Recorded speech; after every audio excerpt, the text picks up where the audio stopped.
চলে এলাম নতুন একটি ভিডিও নিয়ে, দীঘার ভিডিও। খুব কম টাইমের জন্য চলে গিয়েছিলাম দীঘা। সেইভাবে দীঘার প্রত্যেকটা জায়গার ভিডিও ঠিকঠাকভাবে করতে পারিনি। আগেই বলে দিচ্ছি যে দেখছেন ভিডিওর কোয়ালিটিটা, সাইজটা একটু ছোট হয়ে গেছে। আসলে যে ভাই ভিডিওটি করছিল আর কি, সে ঠিকঠাকভাবে করতে পারেনি, ওই জন্য ভিডিওর কোয়ালিটিটা একটু গন্ডগোল এবং সাইজটা একটু ছোট হয়ে গেছে। কিন্তু সেটা খুব বেশিক্ষণের জন্য নয়, আপনারা দেখতে থাকুন। ভিডিও সাইজ বড় হয়ে যাবে খুব তাড়াতাড়ি। দেখুন, দীঘা জগন্নাথ মন্দির, গেট নাম্বার 2, যেখান থেকে আমরা প্রবেশ করলাম। খুব সুন্দর কারুকার্য, প্রত্যেকটা জায়গা, ক্ষুদ্র ক্ষুদ্র জায়গা খুব সুন্দরভাবে কারুকার্য করা রয়েছে দীঘার জগন্নাথ মন্দিরে। এখানে একটা ভালো সিস্টেম যেটা রয়েছে, বাইরে অবশ্যই জুতো খুলে ঢুকতে হবে গেটের কাছে। জুতো যে জমা নেওয়া হবে, সেই জুতো জমা নেওয়ার জন্য কিন্তু কোনো টাকা পয়সা লাগছে না। অ্যাটলিস্ট আমাদের তো নেয়নি, টাকা পয়সার কোনো কেস নেই জুতো জমা নেওয়ার জন্য। তারপরে ওইখানেই পা ধোবার ব্যবস্থা আছে, সেই পা ধোয়ার পরেই কিন্তু আপনারা প্রবেশ করতে পারবেন ভিতরের দিকে। দেখুন, ভিডিওটা বড় হয়ে গেছে। খুব সুন্দর জায়গা, অজস্র মানুষ এসছে জগন্নাথ দেব দর্শনের জন্য।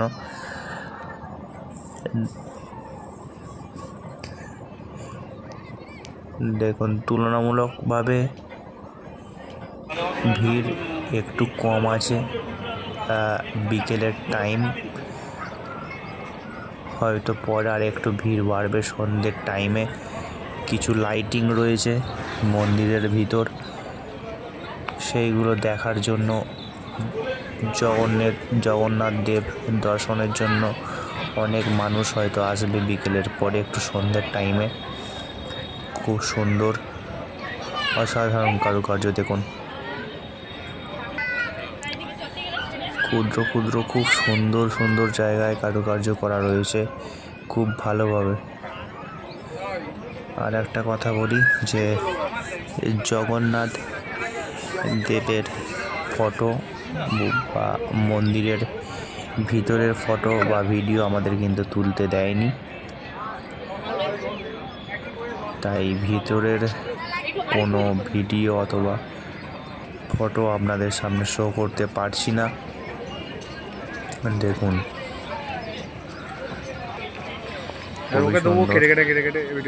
অজস্র মন্দির।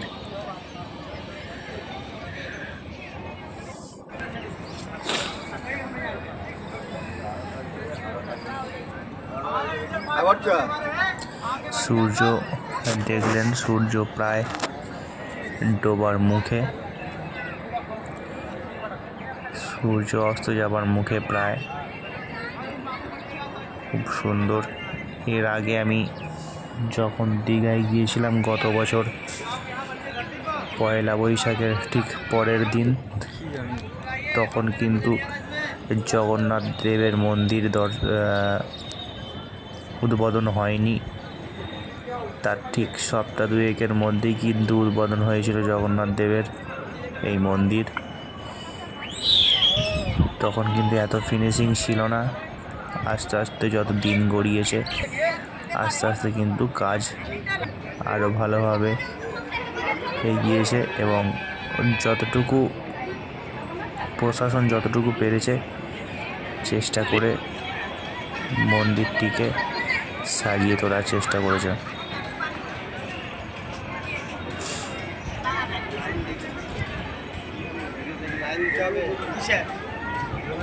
দেখতে থাকুন, খুব সুন্দর একটি মুহূর্ত আপনারা দেখতে পাবেন, যেখানে জগন্নাথ দেবের এই যে মন্দির দেখছেন, ধ্বজা চেঞ্জ করতে উঠবে ওই জায়গায়। ওই দেখুন ধ্বজা চেঞ্জ করছে। প্রত্যেক দিন কিন্তু এই ধ্বজা চেঞ্জ হয় এই সন্ধ্যের টাইমে, প্রত্যেক দিন এই ধ্বজা চেঞ্জ হয়।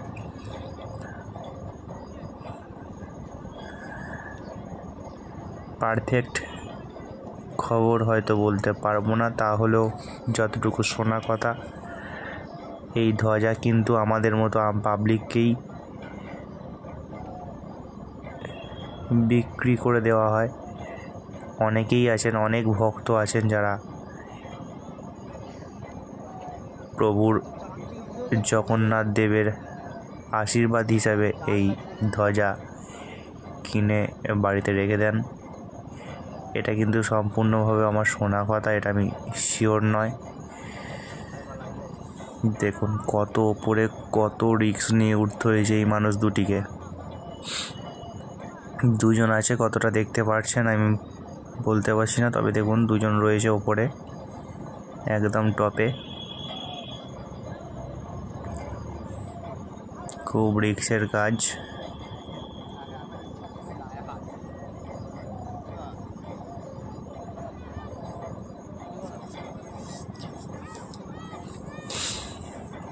প্রত্যহ কিন্তু এই ধ্বজা চেঞ্জ করা হয়।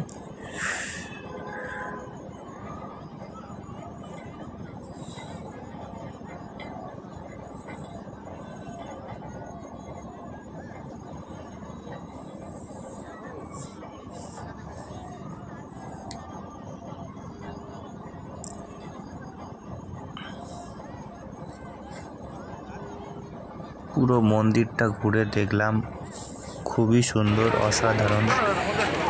এবার চলে এলাম সন্ধেবেলা জগন্নাথ দেবের মন্দির ঘুরে আসার পর সন্ধেবেলা চলে এলাম সমুদ্রের পাড়ে, যেখানে কিন্তু দেখলাম অফ সিজন, শীত প্রায় পড়ে গেছে। দেখতেই পাচ্ছেন অনেকের টুপি বা সোয়েটার পরে রয়েছেন, চাদরও এড়িয়ে রয়েছেন অনেকেই। সমুদ্রের হাওয়াটা লাগছে, ঠান্ডা ঠান্ডা ভাব।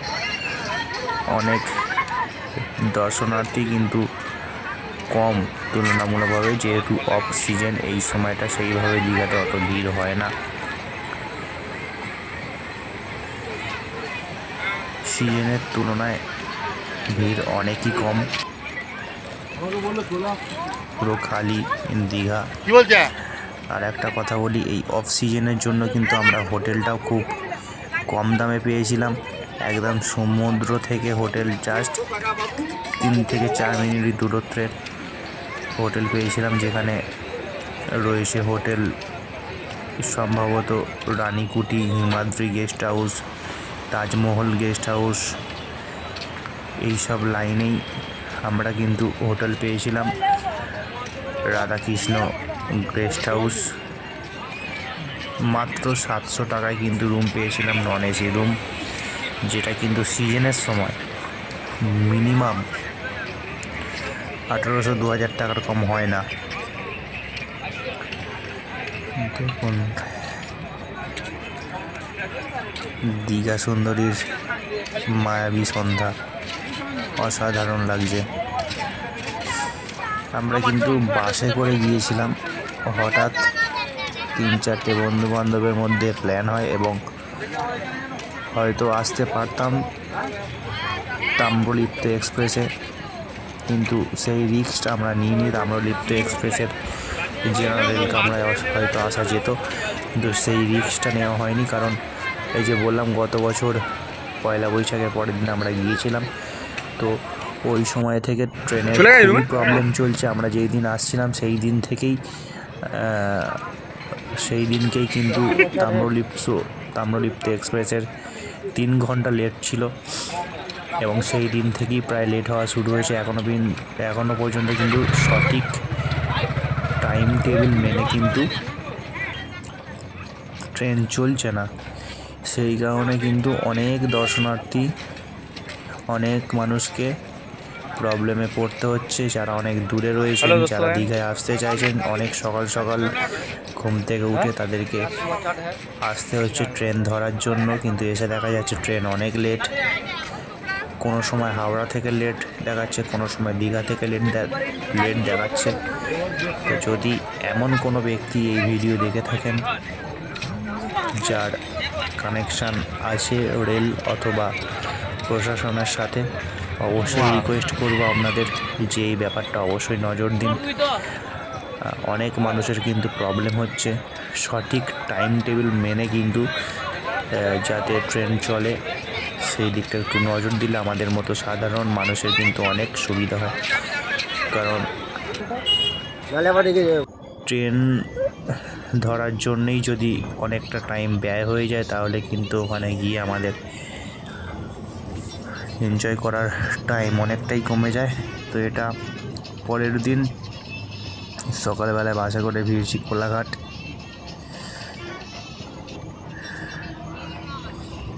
তো দেখতে থাকুন টুইন্স ম্যাজিক ইউটিউব চ্যানেলের ভিডিও।